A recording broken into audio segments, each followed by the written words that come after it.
We've all shot photographs where the color needs to be tweaked just a little bit.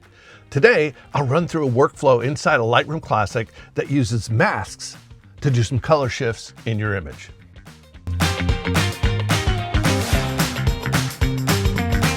Hi, I'm Terry Vanderheiden, professional photographer. Well, I think it's a good idea to make sure your color balance in the camera is set properly. Sometimes we forget, or worse, you leave it on auto color and just hope for the best. In post-processing in Lightroom Classic, we can adjust color pretty easily. But if we want to take our color to the next level, we need to turn to masking. So let me show you a workflow that I've used inside of Lightroom Classic that you may want to start using yourself. I try to release a video every Tuesday morning. And if you'd like to work along with me with the same images I'm working on during the tutorial, then all you have to do is sign up for my mailing list. A few days before the video goes live, you'll receive a link with the images to download and work on the exact images that I'm working on here today. To get on the mailing list, it's super easy. Just go to my website, imagelight.com, go to the menu, scroll over to subscribe, and fill out the form that pops up. Next time I do a video that has images to work on, you'll get them in advance. So let's jump into Lightroom Classic, and I'll show you how to work with color and masks. I got a couple of images here. We'll just open this one here. This is a fall scene. Obviously, this was shot in Maine. And let me go into Develop module. And the first thing we're going to do in this image, just before we get to the color, is it was shot in kind of a foggy, misty day. So what we want to do is come down to the presence area of the basic panel and go to dehaze, and let's add some contrast in there. And that dehaze is just a perfect tool for that. You can see the difference of what that does in just a simple slide of a slider. So I really like using dehaze when it needs to be used. And in this case, with the mist, that's one of the reasons we try to use it. So now what I'm going to do is I'm going to go in and do a couple of things with masks. So the first thing I'm going to do is go in here, and I'm going to go to range down here under mask, and we're going to go to color range. And what we'll do is, this is a point where you get to pick the colors that you'd like to enhance. So I'd like to enhance the yellows, and it'll grab all of those yellows. In fact, let's do this. Let's do our overlay, and we'll make that a different color. We're going to make that the green color. That way we can see this a little bit better because we're working with red tones. So I like to change that overlay from time to time. So that grabbed all of the yellows. So let's go in here, and we'll make sure our yellows are nice and warm, and then we'll adjust the saturation on those a little bit as well. And we can also go in and let's add another mask. And this will also be a color range mask. And we'll just choose the reds. This is what's great with that color range mask, is you can go in and just select the colors that you want to work on and enhance them or bring them back, fade them back if you like. It's really a pretty cool tool, and it grabs all those same colors. And you can stack them up as well. I'll show you that in just a second. So we've chosen the red, but if we want to get this maroon color, we just hold the shift key down and add that maroon color to it as well. And so now we've got all of that selected. You can see in our mask here that what we've got. So now what we're going to do is we're going to make that a little more red. So what I can do is I could bring up and try to find red here by just pulling on these sliders, or let's zero those back. You can go down to this color box here and find a red that you like maybe this red here. And we can add some red to that. And we'll move this out of the way for a second so we can see that. Now that's obviously way extreme, right? But we can pull the saturation back on that. And then always, whenever you're working on any mask, whenever you've got a mask highlighted, you can come over here to the amount of that and back that off to whatever you want. So that's backed off to nothing, and this just creeps it up just a little bit. So that is a way that we can take and use color mask. Here's the on and off. There's, of course, the dehaze is included in that. But we can see how we can enhance those colors, those reds, those yellows, whatever color we want, by not really affecting the greens that are in the background here. We're letting those greens go on their own, because if we were to do this and just pull saturation as a complete saturation pull, we're going to enhance all of the greens as well in the trees. So we're just grabbing the main colors that we want to enhance by using a color range mask. So here's another image that we have up here. Go into the basic panel, and whenever I'm doing color correction, I like to make sure that I'm wearing neutral colors, because you don't want to wear a bright red shirt that might reflect off your screen and then come back into and change the way that you're perceiving the color. So if you know you're going to work on color that day, then wear something neutral, a white, gray, black, something like that, that isn't going to be tinting your screen, which then will kind of reflect on back in your eyes and maybe change what you're actually looking at. So as we open up the basic panel, we have this eyedropper tool, and this is pretty powerful because this is a simple color correction tool, right? And what you do is you hover over any of the tones in your image, and what you're looking for is a neutral color, be it white, black, or gray. And so let's hover this over the white in his muzzle right there. And we can see that those numbers are pretty darn close down at the bottom. If you look at the target numbers down there, red 64, green 65, blue 68. So those are pretty close, which means when those are even, that's probably going to be a pretty neutral color. Another way that you can look at things is as you're moving this around, take a look over here at the navigator. Have that open and you can see how it changes color.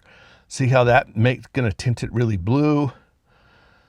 And so you can look there to see, well, what's most pleasing to you. As we look at this, we hover this little eyedropper around. I look over, not only is it seem pretty neutral on the numbers down below, but it gives it a nice warm look on the face. So we're going to click on that, and that's how we're going to change the color of this image pretty simply. Now, with using masks here, what I'm going to do is I'm going to take make a mask, and we're going to make a radial gradient. And this one we're going to click and drag and make a really huge mask here. And we're going to move this over to the side. So what this is going to be doing is we're going to kind of try to, this was shot on a very overcast day, so there really wasn't a direction of light other than just, soft light coming from above. So what we're going to do here is we're going to bring in a little bit of warmth inside of that. So let's go ahead and make that a little more yellow. Maybe add just a tick of magenta. And we can see that, let me go ahead and turn that off for you. We can see before and after what we've done. We've neutralized the color with the basic panel, but then we've added color coming in a little deeper on this side of the animal to just give a little bit more dimension in that.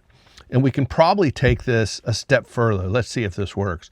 We'll click these little buttons up here, these three little dots, and we're going to go duplicate and inverse. So that radial gradient, see how everything except that radial gradient is going to be chosen. And let's just cool that side down. So if you figure that shadows are usually cool, and highlights are the things that are in the sunlight are going to be warmer. So you can actually alter the color that way based on how you're doing things, right? So if you try to add a little bit of blue to the shadows and you use a little bit of warmer tones for the main portion of your image, kind of duplicating how sun is coming in. So sunlight's coming in, warming up the side of the face, but on the other side of the face, it's going to actually be cool. So that's two ways that you can do it. Let's take a look at our before and after. So that looks pretty good. Let me show you one more here. If you like this kind of content, hit that like button. When you hit the like button, what happens is YouTube says, wow, a lot of people like this video. We're going to push it out to other people that might have this similar interest. So it gets more views for my video. So I really appreciate that. And if you're not a subscriber, hit that subscribe button and you ring the little bell icon. And what happens is YouTube in my case, every Tuesday, is going to send you a little note saying, hey, Terry's got a new video out, so go check it out. So that's a way people can be alerted to the video. One of the best ways to contact me is through the comment section. If you leave a comment, what happens is more people that are coming to this video can learn from it. I learn tons from the people that comment on my video. They have ideas and workflows that I'd never thought of. And for me, that's fantastic. And I think other people that watch, that read the comments, you can get a lot more out of the videos by seeing what people are saying and also seeing what actually Maybe there's some new ideas that I haven't thought of or didn't demonstrate. So check that out and leave a comment. Also, you can always email me, terry@imagelight.com, and get a hold of me that way. So I got one more image I want to show you using masks that's kind of cool. So I was down at the beach and I photographed this little sanderling here. Let's go ahead and crop it up nice and tight. When I'm cropping and I have an animal that's moving across the screen, I always like to leave a little bit of space for him to go into, as opposed to just making it a straight crop where he's dead center. I like to put him off to the side a little bit so that, I don't know, I just think it flows a little bit better in terms of composition. So then we've got this guy here. It looks pretty good. As we're looking at it though, we can see that it's pretty monochromatic, right? And let's see if we can add some warmth and a little bit of color to this whole image. So one of the first things we're going to want to do is maybe bring down the highlight. So let's slide this highlight slider down. And then if we want to bring up the shadows in here, we can do that as well. We can go ahead and bring up the shadows a little bit if we'd like. So that's a start. First thing we're going to do is create a linear gradient mask. Let's go ahead and drag that up here. Now, what we're doing is just masking out the sand. So we're going to maybe bring the exposure down a little bit. But here's a place where we really want to warm this sand up. So one of the ways we can do it, we've seen before, is we can use our sliders and warm it up that way. And that's a pretty good way to go. We can also take our color and say, well, what's a good sand color? Maybe it's like right in there. And you can decide the saturation here if you like. So we'll just pump it all the way up or pretty close to high. That's a little too much, but remember, we can always come up here to this slider and slide that mask back a little bit, adding some, taking away some of that extreme that we've done in the mask. There, we've darkened it just a little bit.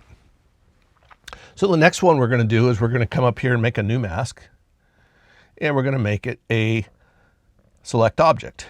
Remember, on the object selection, you got two choices. You can use a brush or you can use this little box. I almost always use the little box and try that first because it just goes so much faster. And yep, it did a great job. It selected out just the sanderling. And so now what we're going to do is we're going to do some changes on this.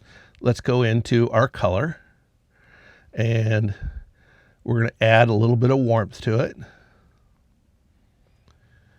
And warmth generally is I'm sliding the temperature up towards the yellows a little bit. And I'm going to be also bringing in the magenta a little bit more.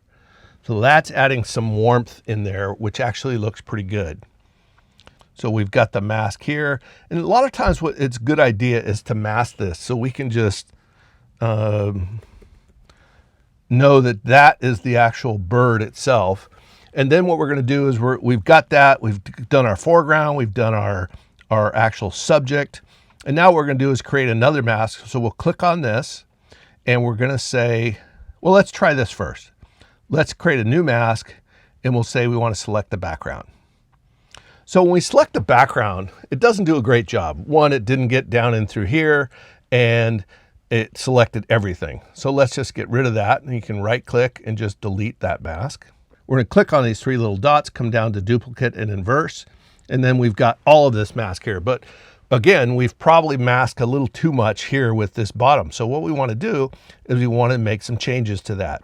So let's subtract with a linear gradient.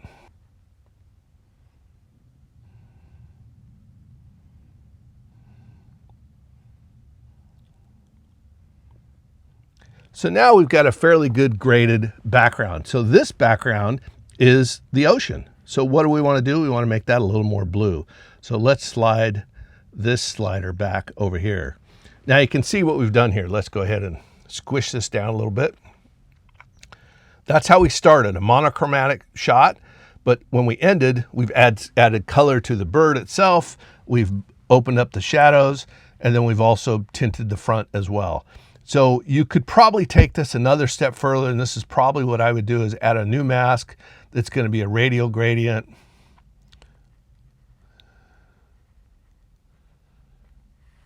Let's go ahead and turn these back on so we can see what our masks are.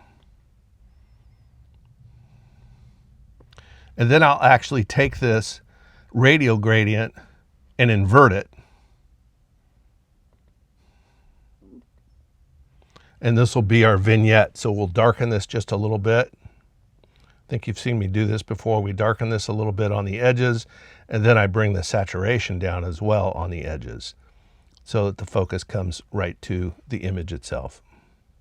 Let's turn those off, slide this out of the way, and we can see our before and after.